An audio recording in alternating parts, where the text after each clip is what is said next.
Welcome, storytellers and filmmakers, to Module 1 of the Film Score Volume 2 course. I am absolutely stoked and honored that you guys have set aside time to really dive into the beautiful intricacies that is music and sound. For Module 1, we are going to be talking about the why behind music and sound.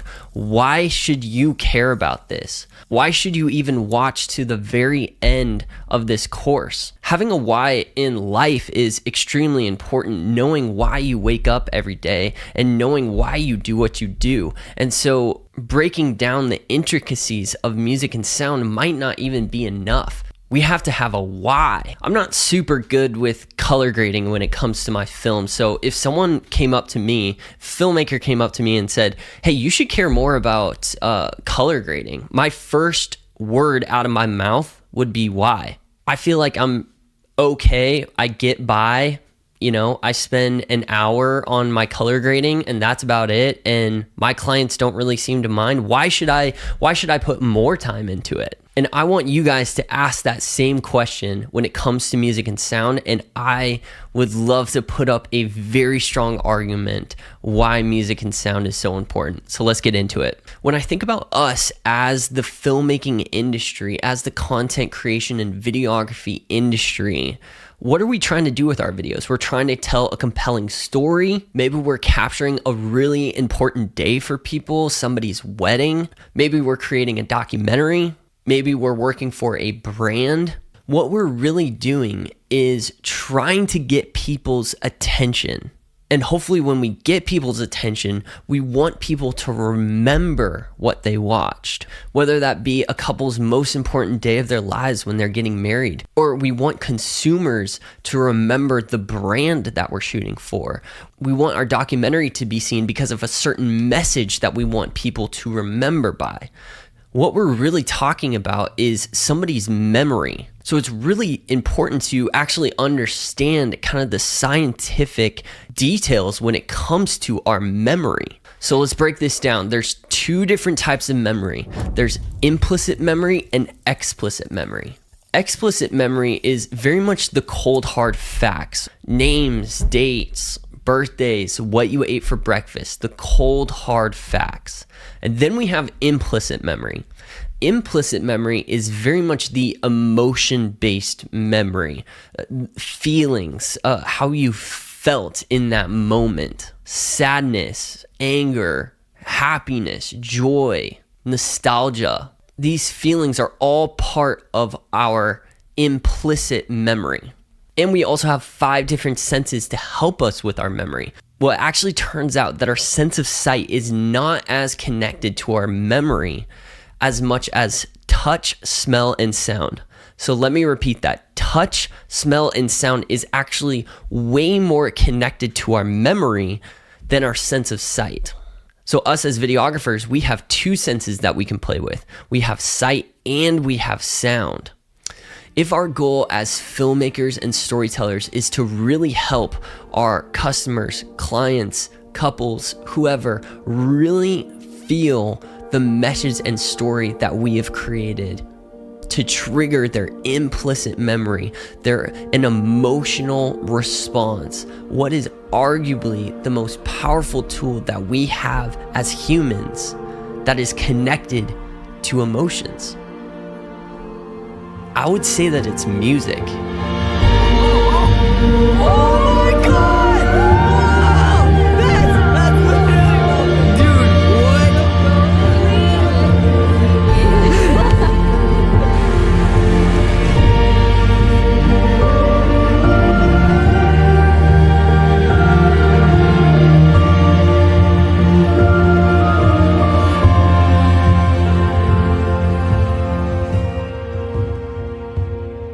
I think we can all remember a time in our lives where music or a song or a sound has really imprinted into our memory. I'll give you an example. My mom used to sing me Moon River when I was a kid, pretty much like as a lullaby right before I was gonna fall asleep. And every time I hear that song, it really takes me back to that feeling of just being still, we're so busy in this life, and there's very little time just to be still. And really, when I hear that song, I'm just like, I feel relaxed. I'm taken back to the emotion of what I felt. I remember when I was 7 years old and I took my first skiing trip with my family, and I just remember listening to the new Fall Out Boy album with my brother and just like jamming out to that. And every time I hear that Fall Out Boy album, I am taken back to the emotions of that feeling of like the adrenaline of going skiing for the first time with my family. And you know, couples have songs too. It's such a weird thing for like lovers to say, oh, this is our song, you know. Like, the reason we do that is because a song is connected to a memory, an emotional implicit memory that they have together. There's a reason that us as humans say these things, is because music is deeply connected to us. Yeah, I mean, me and my wife have songs together.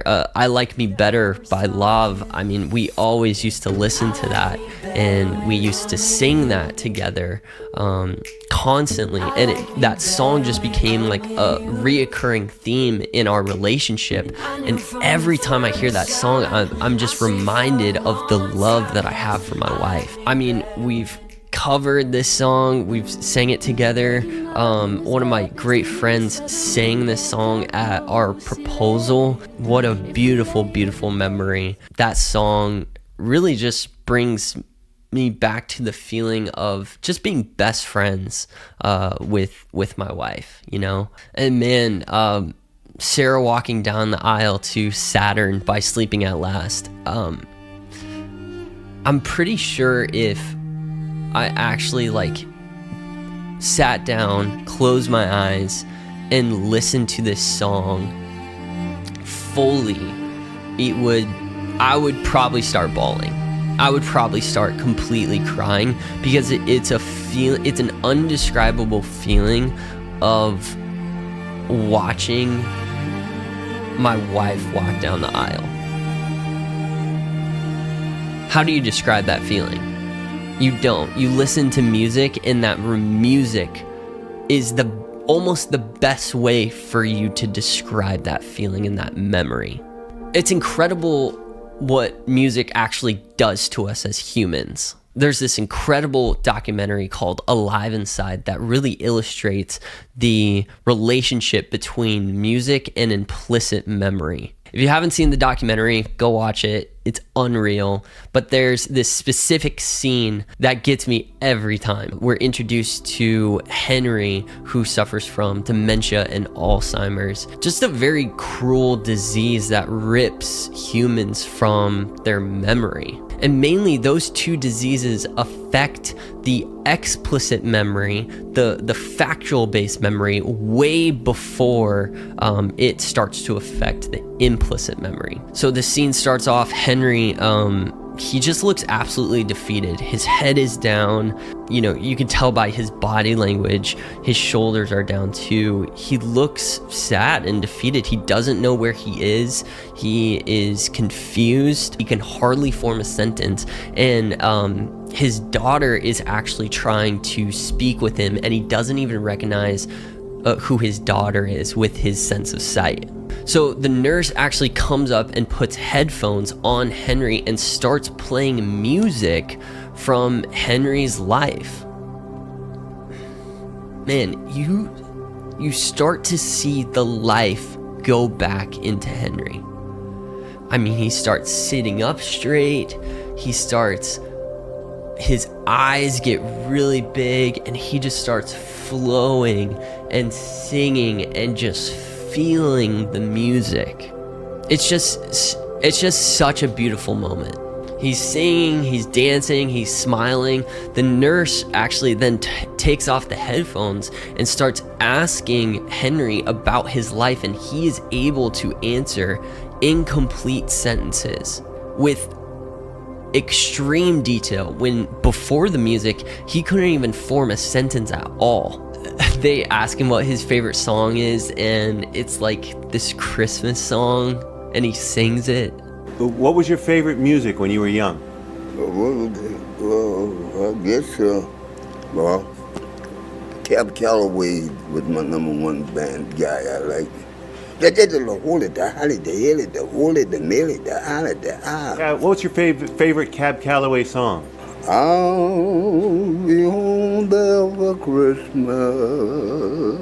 Oh, you can count and plan on me. So in some sense, Henry is restored to himself. He has remembered who he is, and he's reacquired his identity for a while through the power of music.